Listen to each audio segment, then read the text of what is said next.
312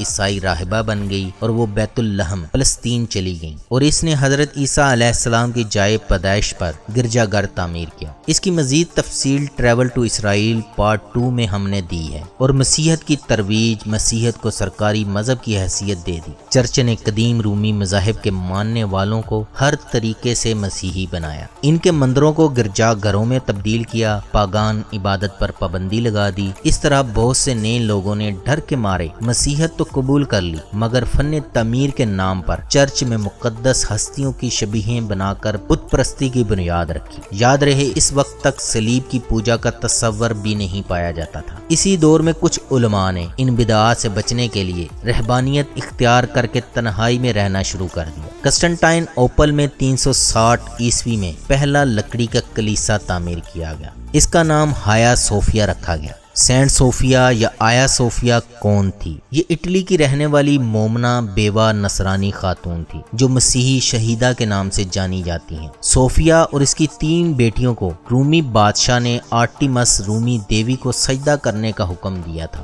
صوفیہ نے شرک سے انکار کیا اور حضرت عیسیٰ علیہ السلام کے رب پر ایمان لانے کا اقرار کیا۔ انکار کی پاداش میں پوری فیملی کو اذیتیں دے دے کر شہید کیا گیا۔ ہایا صوفیہ چرچ اسی مومنہ شہیدہ کے نام پر بنایا گیا تھا۔ جیسے جیسے وقت گزرا مسیحی فرقہ پرستی کی آگ میں جلنے لگے، اور آخر 5ویں صدی میں مسیحی دنیا 2 فرقوں کی سلطنتوں میں تقسیم ہو گئی۔ مشرق میں آرتھوڈکس کلیسا کی سلطنت تھی، اس فرقے کا پایا تخت قسطنطنیہ تھا۔ اس کا سب سے بڑا مذہبی پیشوا پیٹری آرک کہلاتا ہے، اور مغربی یورپ میں رومن کیتھولک کلیسا کی سلطنت تھی جس کا مرکز روم موجودہ اٹلی تھا، اور یہاں کا مذہبی پیشوا پوپ یا پاپائے روم کہلاتا تھا۔ آج بھی مغربی یورپ اور امریکہ والے رشین کو اچھا نہیں سمجھتے۔ اس کی بڑی وجہ وہ آرتھوڈکس مسیحی فرقے کے ماننے والے ہیں۔ آیا صوفیہ گزشتہ 2000 سال سے تاریخ کے لاتعداد مناظر دیکھ چکی ہے۔ 6 صدی میں لکڑی کا آیا صوفیہ گرجا گھر جل گیا تو اسی جگہ کیسر جسٹنٹین اول نے 532 میں آرتھوڈکس چرچ کے عالمی مرکز کے طور پر کلیسا کی عمارت کی پختہ تعمیر کرنا شروع کی۔ آیا صوفیہ کلیسا اس لحاظ سے بھی اہم تھا کہ وہ روم کے کیتھولک کلیسا ویٹیکن سٹی سے زیادہ قدیم، معتبر، متبرک سمجھا جاتا تھا۔ مسیحی دنیا اس کلیسا کو اپنی مقدس ترین عبادت گاہ سمجھا کرتی تھی، اور اس کی تعمیر 5 سال 10 مہینے میں مکمل ہوئی۔ اسے بزنطینی فن تعمیر کا نچوڑ سمجھا جاتا ہے، اور کہا جاتا ہے کہ اس کی تعمیر سے فن تعمیر کی تاریخ بدل گئی۔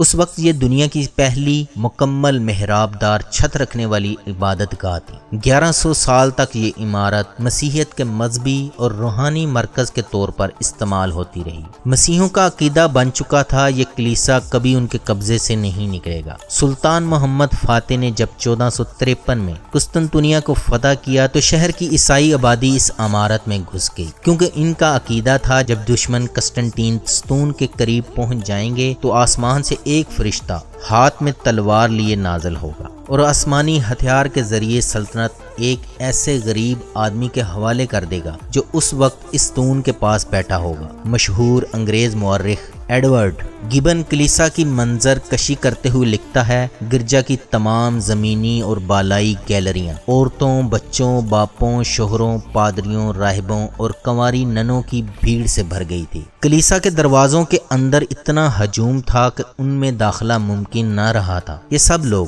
اس مقدس گنبد کے سائے میں تحفظ تلاش کر رہے تھے جسے وہ زمانہ دراز سے ایک لاہوتی عمارت سمجھتے آئے تھے، لیکن سلطان محمد فاتح اس ستون سے گزرتے ہوئے اس کے گنبد والے حال میں داخل ہوئے۔ نہ کوئی فرشتہ آسمان سے نازل ہوا اور نہ رومیوں کی شکست فتح میں تبدیل ہوئی۔ سلطان محمد فاتح نے فتح مکہ کی سنت کو دہراتے ہوئے کہا، آج تم سے کوئی مواخذہ نہیں، تم سب امان میں ہو۔ آیا صوفیہ میں موجود عیسائی خاندان جو اپنی موت اپنے سامنے دیکھ رہے تھے سلطان کے اس اعلان پر پھوٹ پھوٹ کر رونے لگ گئے، اور وہیں بہت بڑی تعداد نے اسلام قبول کر لیا۔ یہی وجہ ہے کہ قسطنطین اوپل جو کبھی عیسائی تہذیب کا مرکز تھا، آج وہاں صرف 0.2% مسیحی ہیں۔ سلطان محمد فاتح نے کہا، چونکہ یہ شہر ہم نے حضرت عمر کے عیسائیوں سے معاہدے کے تحت بیت المقدس حاصل کرنے کی طرح حاصل نہیں کیا بلکہ لڑ کر فتح کیا ہے، ہم جمعہ کی نماز یہاں ادا کریں گے۔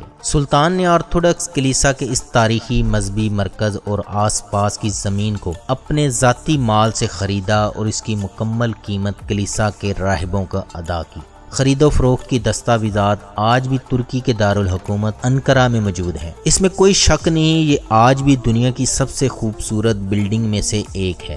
جہاں یہ بلڈنگ بزنطینی سلطنت کی طاقت کا نشان ہے، وہیں بیرونی مینار عثمانی مسلمانوں کی لازوال شان و شوکت کے گواہ ہیں۔ اس لیے کہا جاتا ہے جو ترکی جائے اور آیا صوفیہ مسجد نہ جائے، سمجھے وہ ترکی گیا ہی نہیں۔ صوفیہ کی پوری عمارت میں 170 ستون ہیں، درمیانی گنبد کا قطر 107 فٹ اور چھت کی اونچائی 185 فٹ ہے۔ چاروں کونوں کی 6 ڈھالوں پر اللہ، محمد، ابو بکر، عمر، عثمان اور علی نہایت خوش خط لکھ کر لگایا ہوا ہے۔ اسی دن سے آیا صوفیہ 481 سال تک یہ جگہ اذانوں سے گونجتی اور سجدوں سے مزین رہی، لیکن 1931 میں اتا ترک نے اپنی اسلام دشمنی میں پہلے اس پر تالے لگائے اور پھر 1935 میں اسے ایک عجائب گھر میں تبدیل کر دیا۔ طیب اردگان کی حکومت نے 85 سال بعد دوبارہ 450 سالہ مسلم تاریخ کو زندہ کر دیا۔ اب دوبارہ اس کے میناروں سے اذان کی صدا بلند ہو رہی ہے۔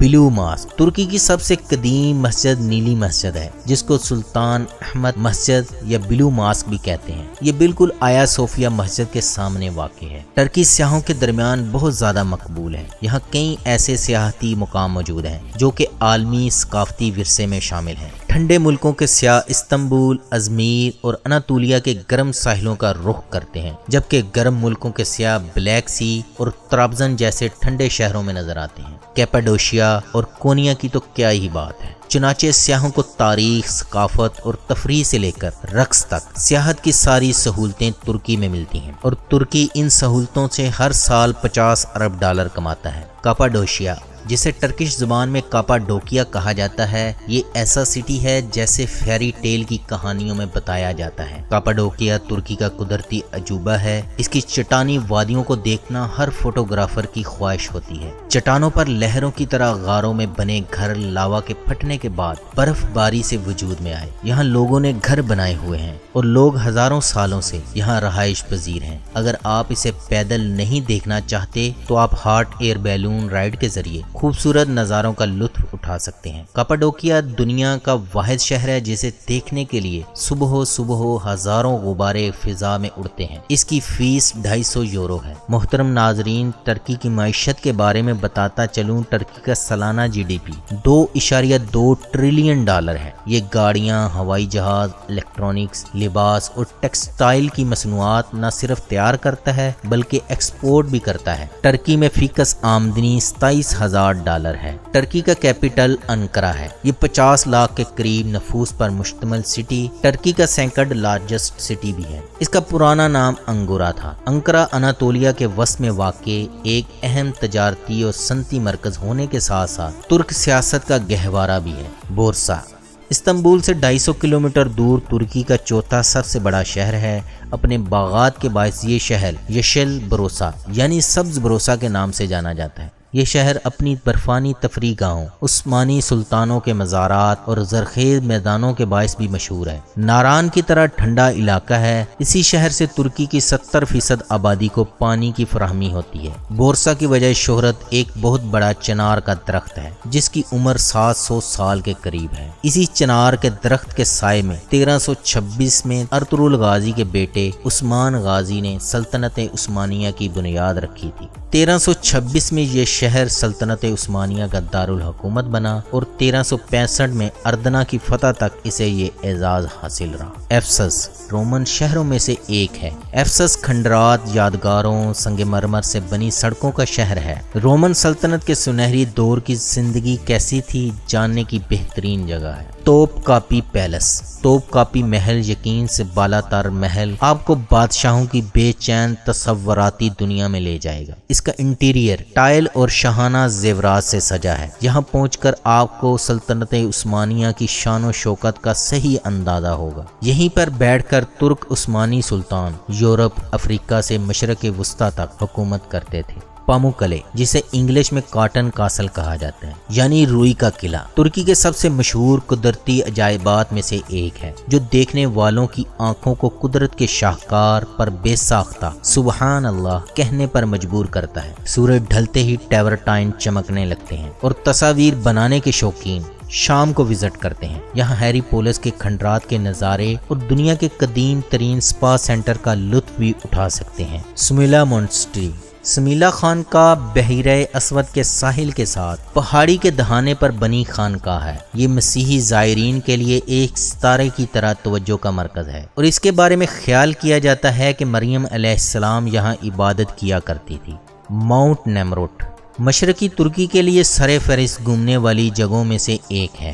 نیمروٹ کی پہاڑی چوٹی میں بڑی تعداد میں مجسموں کی ٹوٹی ہوئی باقیات بکھری ہوئی ہیں۔ یہ عجیب و غریب اور تنہا جگہ ترکی کے سب سے عجیب آثار قدیمہ میں سے ایک ہے۔ دیو ہیکل بڑے بڑے دیوتاؤں کے بنجر چوٹی پر پڑے سر اس بات کا اعلان کرتے ہیں اس کائنات کا مالک ہے اللہ ہے، جو ازل سے ابد تک ہے، جسے موت نہیں آتی، جسے اونگ نہیں آتی، جسے کوئی زوال نہیں ہے۔ دوستو، مغربی طاقتیں 2023 سے خوف زدہ کیوں ہیں؟ معاہدہ لوزان کیا ہے؟ اس معاہدے کے تحت تینوں براعظموں میں خلافت عثمانیہ کی املاک ضبط کر لی گئیں، سلطان کے خاندان کو جلا وطن کر دیا گیا، ترکی کو ایک سیکولر سٹیٹ قرار دے دیا گیا، ترکی پیٹرول کے لیے ڈرلنگ نہیں کر سکتا تھا، باسفورس عالمی سمندر شمار ہوگا اور ترکی کسی بحری جہاز سے ٹیکس وصول نہیں کر سکے گا۔ باسفورس کی اہمیت کا اندازہ اس بات سے لگایا جا سکتا ہے کہ یہ عالمی تجارت میں ریڑھ کی ہڈی کی حیثیت رکھنے والی نہر سویز کے ہم پلہ قرار دی جاتی ہے۔ طیب اردگان واضح کر چکے ہیں، ہم پیٹرول بھی نکالیں گے اور ایک نئی نہر بھی کھودیں گے۔ اسپینڈوس انطالیہ کے بالکل جنوب میں رومن تھیٹر آف اسپینڈوس ہے، جہاں رومی دور کے وزراء جشن منایا کرتے تھے۔ کلاسیکل ایج تھیٹر قدیم نوادرات کے ستاروں کی طرح نگاہوں کا مرکز ہے۔ کروزنگ دا میڈیٹرینین بحیرہ روم کا سفر کرنے کے لیے ترکی کی بہت بڑی ساحلی پٹی موجود ہے، جہاں بہت سے ٹورسٹ اسپاٹ موجود ہیں۔ ایک مشہور سفر بلو کروز کے نام سے بھی جانا جاتا ہے اور ساحل کے نیچے فتح سے جنوب کے ساحل تک اولمپس کے قریب اترنے تک کا سفر کہلاتا ہے۔ دوستو، ٹرکش فوڈ کے بارے میں آپ کو بتاتا چلوں، ویسے تو ترک قوم کا کھانا باربیکیو کے ساتھ ساتھ سبزیاں، سلاد، پراٹھا اور پنیر ہوتا ہے۔ جب بھی آپ ترکی جائیں، گرم گرم آلو اور پنیر کے پراٹھے جو ترکوں کے مرغوب اسنیک ہیں ضرور کھائیں۔ اگر آپ کافی کے شوقین ہیں تو ٹرکش کافی کا پہلا گھونٹ آپ کو ہلا دے گا۔ عام کافی سے 5 گنا زیادہ کڑوا، یہ ٹیسٹ ہر کسی کے بس کا نہیں، یہ بغیر چینی کے پی جاتی ہے۔ دوستو، جس طرح عربوں کو اونٹ کا گوشت اور اونٹنی کا دودھ پسند ہے، ترکوں کو گھوڑے کا گوشت اور گھوڑی کے دودھ کی چائے بہت مرغوب ہے۔ اسی وجہ سے ترک قوم بہادر اور دوستوں کی قدر کرتی ہے۔ خصوصاً ہر ترک پاکستان اور پاکستانی قوم کا بہت احترام کرتا ہے۔ آپ جس ترک سے بھی ملیں اور بتائیں ہم پاکستان سے آئے ہیں تو وہ آپ سے گرم جوشی سے ہاتھ ملائے گا۔ ریسٹورانٹ میں چند اضافی آئٹم مفت پیش کریں گے۔ یہاں لڑکیاں 21 سال کی عمر میں شادیاں کرتی ہیں۔ یہاں کی اوسط عمر 76 سال ہے۔ لونڈینز ناقابل یقین بلیو واٹر، قدموں میں لش گرین جنگلات، بھیڑ سے بھرپور سفید چمکتی سریت والے ساحل کا لطف پیرا گلائیڈنگ کے ذریعے لینے کے لیے فتح کے قریبی چوٹی پر دنیا کے سب سے بڑے پیرا گلائیڈنگ سپاٹ بابا داغ پر پہنچیں اور جادوئی نظاروں کا پیرا گلائیڈنگ کے ذریعے آسمانوں میں اڑتے ہوئے نظارہ کریں۔ انطالیہ بحر روم کے مرکز میں ہر کسی کے لیے کچھ نہ کچھ ہوتا ہے۔ شہر کے باہر بیچز یورپی سیاحوں کو اپنی طرف راغب کرتے ہیں اور اس شہر میں آج بھی عثمانی طرز تعمیر دیکھنے کو ملتی ہے اور یہ شہر سیاحت کے حوالے سے مشہور شہروں میں سے ایک ہے۔ محترم ناظرین، سعودی ترکوں سے نفرت کیوں کرتے ہیں؟ ہمارے ہاں بھی 2 طبقے ہیں، ایک ترکوں کو صحیح سمجھتا ہے، دوسرا سعودیوں کو، حالانکہ دونوں کو بیسک معلومات سے زیادہ کچھ نہیں پتا۔ جب سعودی عرب اپنی تاریخ پر نگاہ ڈالتا ہے تو اسے سلطنت عثمانیہ کا دور یاد ضرور آتا ہے۔ آیا صوفیہ کے عین سامنے